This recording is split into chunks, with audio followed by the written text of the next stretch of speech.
Olá, gente. Bom dia para vocês, tudo bem? Então, nossa aula de hoje, sexto ano, vai ser uma continuidade do assunto, né? Embora seja um outro capítulo, mas é uma continuidade porque nós vamos estender sobre a Grécia, né? A Grécia Antiga.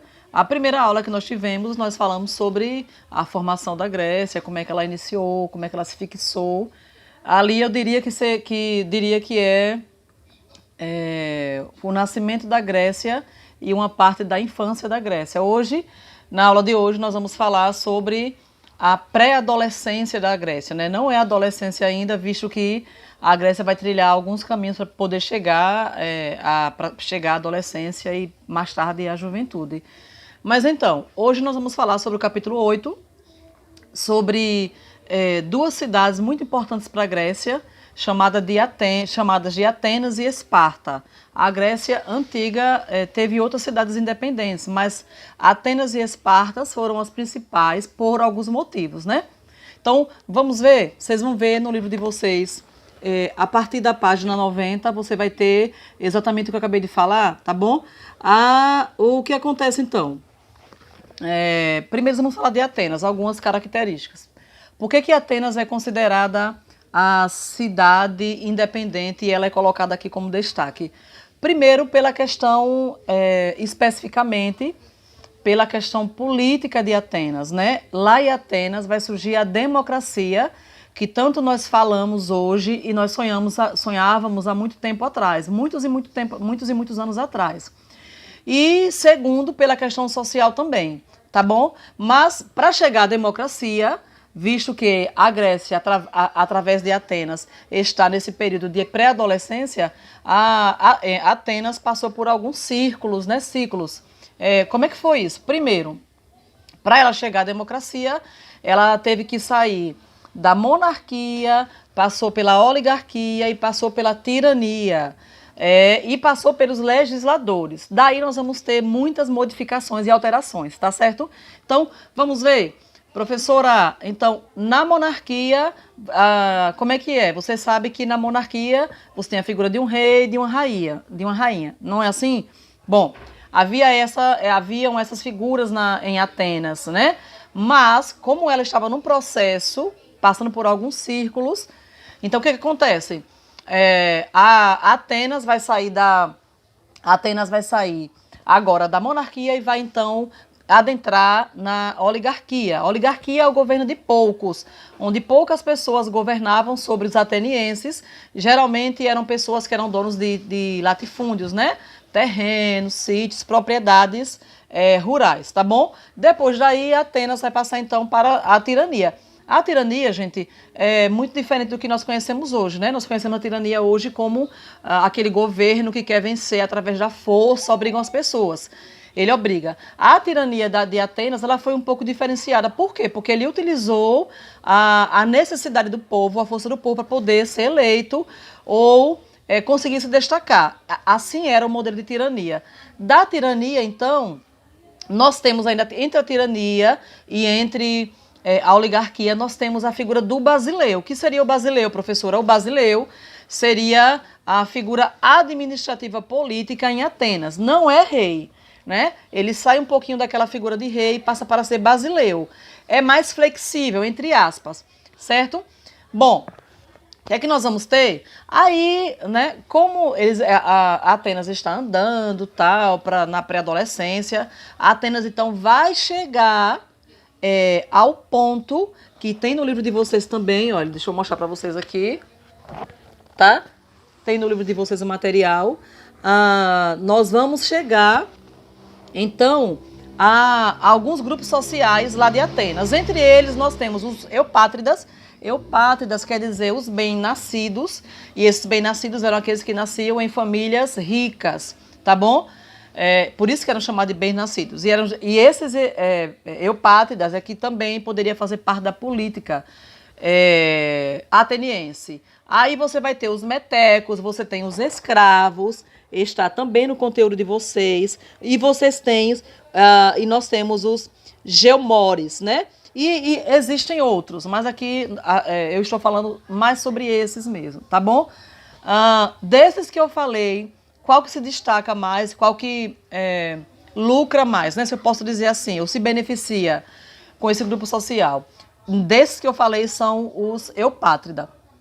Tá bom, gente?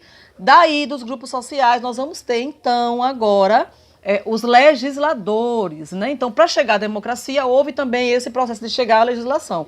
Professora, me explique direito que negócio é esse de legisladores. Legisladores são aqueles que criam a lei ou adaptam a lei, reúnem-se em grupos para que outros executem, né? Cumpram essa lei. No nosso caso aqui, falando de Brasil, né? Nós temos os deputados que fazem esse papel, tá? Também os deputados fazem isso.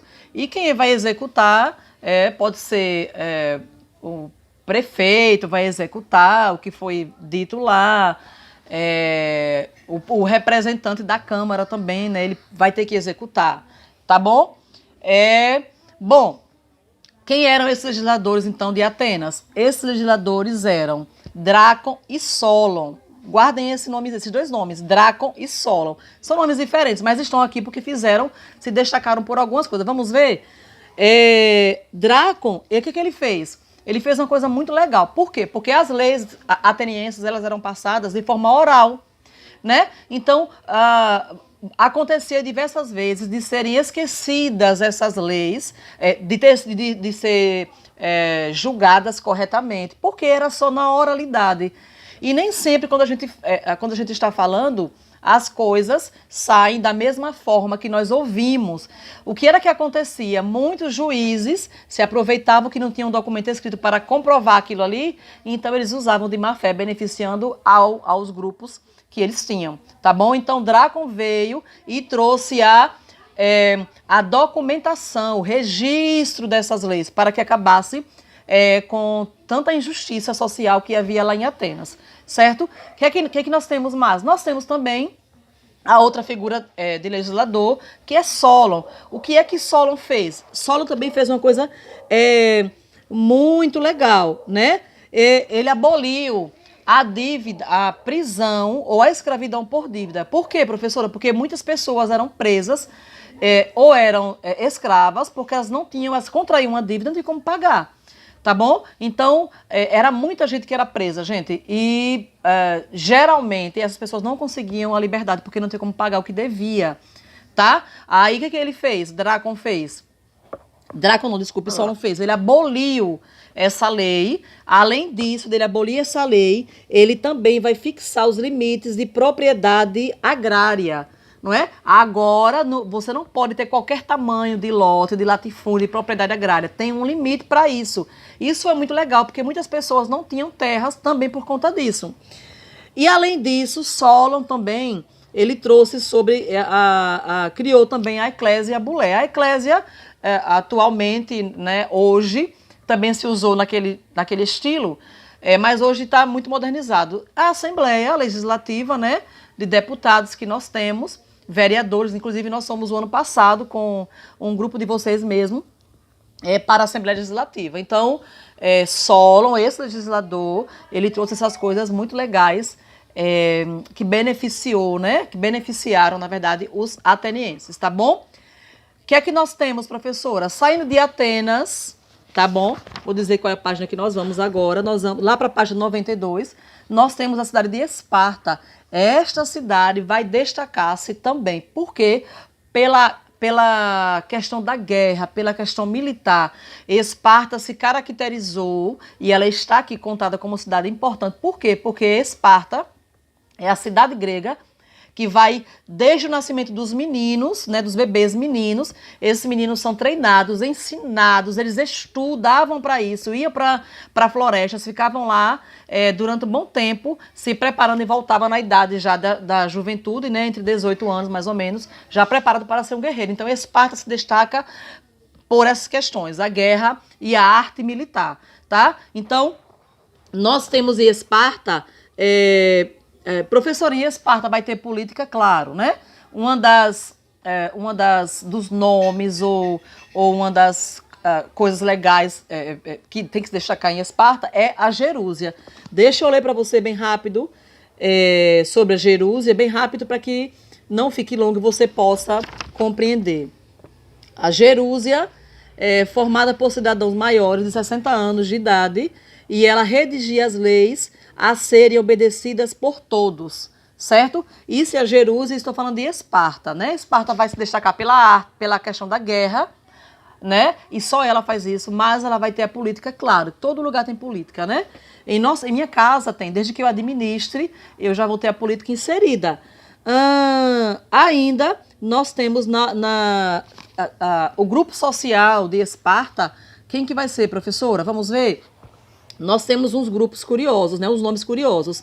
Nós temos, olha, periecos, nós temos ilotas, nós temos os próprios espartanos, porque nem todo mundo que estava lá era considerado espartano por causa da questão da cidadania. Agora, deixa eu falar uma coisa legal para vocês, e legal, interessante, né? Veja só, no grupo social dos espartanos, você tem em seu livro na página 92, eles fizeram lá uma figura, né, com alguns grupos representando como é que completava a sociedade espartana. Olha o que acontece. O maior grupo que estruturava Esparta, que era maior em Esparta, eram os ilotas e os periecos. Mas deixa eu falar para você, repare só, você vai pensar, professora, os periecos então eram os caras mais ricos que tinham. Não, olha só, olhe, integravam a classe formada pelos antigos aqueus, que não foram despojados de suas pequenas propriedades. Não tinham direitos políticos. Então, os periecos, eles, embora juntos com os ilotas, formassem a maior grupo social de Esparta, eles não tinham privilégios, porque eles não eram considerados cidadãos. Eles não tinham direitos políticos. Isso era uma coisa muito agravante. Tá bom? Então, o que é que nós temos aí? Nós temos os ilotas, certo? Para a gente finalizar e você poder compreender direitinho essa aula, eles eram aqueus, pertencentes, porém, àquela grande maioria que fora privada de seus haveres e reduzida a condições de trabalhos humildes, certo? Então, qual é a maior porcentagem de grupo social de Esparta? Ilotas e periecos. Mas nem por isso eles tinham direitos políticos, e isso era muito sério, gente. Eles não eram considerados cidadãos. Tá? Pagavam impostos, trabalhavam, mas não tinham direitos políticos. Isso era muito grave. É a mesma coisa seria a mesma coisa que falar assim, você nasceu, mas você não tem registro de nascimento, você não tem RG, então como é que vai comprovar que você está vivo? Né? Então, seríssimo. Então, veja só, nós teremos ainda nas outras aulas, nós vamos falar sobre a educação espartana, que vocês vão ver a diferença dos meninos e das meninas que eram educados, né? Como é que eles faziam isso? Justamente pensando na questão da guerra e na preparação desses meninos. E nós teremos ainda umas batalhas assim, muito legais, vocês vão gostar, que é a Guerra do Peloponeso, as guerras médicas, que eu falei numa outra aula, que não era guerra entre médicos, tá bom? Então, veja, o que é que eu quero que vocês façam já, para que entendam, né, e fiquem muito bem no conteúdo, porque já perceberam que nós vamos estar com a Grécia Antiga. O outro capítulo, capítulo 9, ainda é Grécia Antiga, só que numa parte já adulta, viu? Da juventude para a idade adulta já, e a gente encerra lá. O que é que eu quero que vocês já vão ter para fazer, tá bom? Vocês terão a página 97, a página 97 e a página 98 para fazer em casa, tá? Eu estarei nos dias de aula, claro, disponível a vocês, né? Vocês poderão falar comigo pelo WhatsApp do grupo mesmo de vocês, do 6º ano, e tudo ficará esclarecido, né? Bem fundamentado na cabecinha de vocês, viu, gente? Um cheiro para vocês. Estudem, né? Se tiverem dúvidas, né? Vocês podem tirar essas dúvidas. Leiam novamente com bastante atenção, tá bom? Cheiro, até a próxima!